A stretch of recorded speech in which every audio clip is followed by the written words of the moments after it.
There were, of course, 9 rings of power for mortal men, and the men who wore them became the Nazgul. But how powerful were those rings? And did they have different powers, like the 3 elven rings, or were they all the same? Let's take a look. Hi everyone, this is Robert. Welcome to Deep Geek. If you like theories, background, history and lore about The Lord of the Rings, A Song of Ice and Fire and The Witcher, this is the place for you. Welcome. This video is sponsored by War Thunder. Stick around for more from them. We know the rhyme, of course, of there being 9 rings for mortal men doomed to die, and we understand that they were given to the men who became the 9 ring wraiths. But are they really just generic magic rings? The 3 elven rings all have names and specific powers. I did a video on that elsewhere on this playlist if you're interested. So what about the 9? What do we actually know about how powerful they were and what powers they had? Let's start by recapping on the history. Sauron devised his cunning plan to create rings of power that would ultimately be under his control about 1200 years into the Second Age. He disguised himself as Anatar and ingratiated himself with Celebrimbor, the elven craftsman, and over many years, literally about 3 centuries, they crafted 16 rings of power. The 7 that ended up with the dwarves, and the 9 we're talking about here that ended up with humans. But at the time they were just the 16, and all intended for elves, which is probably the first important point. Celebrimbor may have done some other different things to the 3 elven rings, but the 9 and the 7 were forged as the 16, so were presumably roughly the same. After Sauron had forged those rings with Celebrimbor, he headed back to Mordor to forge the 1 Master Ring, while Celebrimbor forged the 3 that ended up with the elves, free from Sauron's influence. This was when Sauron's plan started to go wrong. As he put on his Master Ring, which he had hoped would gain him control over whoever wore those other rings, the elves realised what was going on and took off their rings. Celebrimbor handed over the 3 he had made on his own to some trustworthy elves, Galadriel and Gil-galad. Sauron, sensing the ruse was over, then launched an attack on Eregion. He succeeded and captured the 16 rings that were there and set about distributing them to other people. His plan clearly didn't work with elves, so 7 went to the 7 dwarf realms. In some versions of the Legendarium, Celebrimbor had already given one to Durin III, but you get the point. That meant that sometime around the year 1700 of the Second Age, Sauron had 9 rings left in his possession. He'd tried the elves, he could be patient to see what happened with the dwarves, so that left humans. The Silmarillion picks up the story from there. To men, he gave 9. For men proved in this matter, as in others, the readiest to do his will. And all those rings that he governed, he perverted, the more easily since he had a part in their making, and they were accursed, and they betrayed in the end all those that used them. This, of course, was Sauron's plan. He kept the 1 ring for himself, and through that controlled those who used the other rings. But who were they, these 9 humans? The short answer is that we don't know exactly, but if you dig through the various collections of Tolkien's notes and unpublished works collated and edited by Christopher Tolkien, we can find some hints. Thank you to War Thunder for sponsoring this video. War Thunder is the most comprehensive vehicle combat game ever made, and is available now for free on PC, consoles and mobile devices. Take command of over 2,500 tanks, planes, helicopters and ships of 10 major nations, ranging from biplanes and armoured cars of the 1920s to the fighter jets and main battle tanks of today. Immerse yourself in the intense combat of War Thunder, where incredibly detailed vehicles, realistic graphics and authentic sound effects place you right at the helm of the most powerful war machines of our time. Join a worldwide community of over 95 million players in epic PvP battles today and delve into the breathtaking experience that is War Thunder. With an unmatched wealth of high-quality content to discover, there's simply no game better suited for fans of military history. One thing I like about this is that you can play the game in the mode that works for you. War Thunder offers 3 distinct modes, each ramping up realism progressively. Arcade suits those craving fast-paced matches with enhanced vehicle performance and simplified physics, while Simulator mode ditches all guardrails for the ultimate challenge. Realistic mode, the perfect middle ground, strikes a balance between intensity and authenticity. However you choose to play, you'll find it here. I personally recommend using the customization function so you can have historically accurate markings, decorations, and even camouflage. Also, War Thunder has one of the most sophisticated vehicle damage models in gaming. Every vehicle is intricately modelled down to its individual components, like engines, fuel tanks, weapons and crew, all susceptible to damage or disabling from enemy fire, and different types of armour, shells and missiles behave like their real-world counterparts. Play War Thunder now for free on PC, PlayStation, Xbox or mobile devices. Use my links in the pinned comment or video description to sign up. New players and those who haven't played in 6 months will also receive a massive bonus pack on PC or consoles that includes multiple premium vehicles, the exclusive Vehicle Decorator, Eagle of Valor, 100,000 Silver Lions and 7 days of premium account, available for a limited time only. The leader of the Nazgul, and indisputably the most powerful, was the Witch King of Angmar. The Angmar part of his title is a reference to where he ruled in the early part of the Third Age rather than where he came from, though. Instead, he was probably one of the 3 great lords of Numenor that were tempted into accepting rings of power. The Numenorians were the height of human power.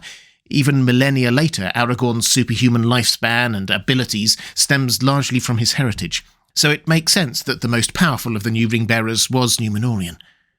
We know the name and place of origin of one of the others, Khamul, the Easterling. He rose to be second in command of the 9. As for the other 5, we simply don't know. It makes sense, though, that they were spread geographically around Middle-earth. Sauron's plan was to conquer all the peoples of Middle-earth, not just a few corners of it. And as for what positions they all held when they received the rings, again, we don't know, other than that the Numenorians were great lords. But it makes sense for Sauron to pick the most powerful people he could. The Rings of Power seem to multiply the existing power of their holders, hence hobbits being relatively resistant to the One Ring's power, and Gandalf and Galadriel daring not to even touch it. So these will have been lords, kings, magic users and the like, those who have power and want more. So the 9 rings were given to 9 powerful humans in various places in Middle-earth, including 3 in Numenor and at least 1 to the Easterlings. The Silmarillion picks up the story again. Those who used the 9 rings became mighty in their day, kings, sorcerers and warriors of old. They obtained glory and great wealth, yet it turned to their undoing. They had, as it seemed, unending life, yet life became unendurable to them. They could walk, if they would, unseen by all eyes in this world beneath the sun, and they could see things in worlds invisible to mortal men, but too often they beheld only the phantoms and delusions of Sauron. And one by one, sooner or later, according to their native strength and to the good or evil of their wills in the beginning, they fell under the thraldom of the ring that they bore and under the dominion of the One, which was Sauron's, and they became forever invisible, save to him that wore the ruling ring, and they entered into the realm of shadows. There's a lot in there, but first, whoever these 9 were when they received the rings, they became mighty rulers, magic users and conquerors. The power of the rings increased their own powers and ambitions and abilities, much like the One Ring can. In addition, the 9 rings could turn their bearers invisible when they wanted, and allow them to see things on the ethereal plane. An unscrupulous mind could think of 1,000 uses for that to help build power. In their day, they must have been some of the most powerful people in the whole world, and most people probably didn't know the source of their power. And their natural lifespans were extended, so their reign and rule would have been long, until slowly they descended into the wraiths we know. As an aside, this actually plays against the theory that perhaps one of the Nazgul might have been a Numenorian king. We know how they died, and none of them slowly faded from the mortal plane. The Nazgul, the Ringwraiths as they now were, first officially appeared in the year 2551 of the Second Age, though I suspect some of the ringholders fell before others. Still, that's perhaps up to 800 years or so of slowly fading. Gollum, for comparison, had the One Ring for less than 500 years, and he used it less than you might think. You don't need to be invisible in the pitch black under the Misty Mountains, for example. Intriguingly, we have no physical description of the 9 rings themselves, perhaps because once the bearers were under his control, Sauron took the rings from them and kept them himself. At least, that's what the consensus view is among scholars. It's likely to be another of those things Tolkien changed his mind on over time. At the Council of Elrond, Gandalf mentions the 9 the Nazgul keep, but in Unfinished Tales we read that the Nazgul were entirely enslaved to their 9 rings, which Sauron now himself held. And in one of his letters, Tolkien wrote about Sauron and the Nazgul that Sauron, still through their 9 rings, which Sauron held, had primary control of their wills. Which explains why Frodo, as ring-bearer, can see Galadriel's ring when no one else could, but doesn't notice any rings on the fingers of the Nazgul when he sees them, though he clearly looks at the Witch King's hand. We do have one hint, though, about how they might have looked. At the Council of Elrond, Gandalf notes that the 9, the 7, and the 3 each had their proper gem, unlike the One Ring, which was plain and unadorned, which implies that they weren't all the same, and may have had different powers. Take the 3 elven rings as an example. Vilya was set with a sapphire, Nenya with adamant, and Narya with a ruby. And although they shared many characteristics, it's clear that they also had their own abilities. Gandalf's dependence on fire magic, fireworks lighting the way, fiery pine cones making damp logs burn, and so on, was surely because he possessed Narya, the ring of fire, set with a ruby. It's a reasonable assumption that the 9 were the same. They shared a particular set of abilities, but each one offered additional power in different ways. One, given to a great warrior, might bestow great strength. Another, given to a leader, might make them very persuasive, and so on. Sadly, we will probably never know, or have seen their unique powers, because Sauron took them back at some point, probably well before the start of The Lord of the Rings. The point about these rings, though, is that this is how we see what Sauron's plan was for the Rings of Power, how it was supposed to work.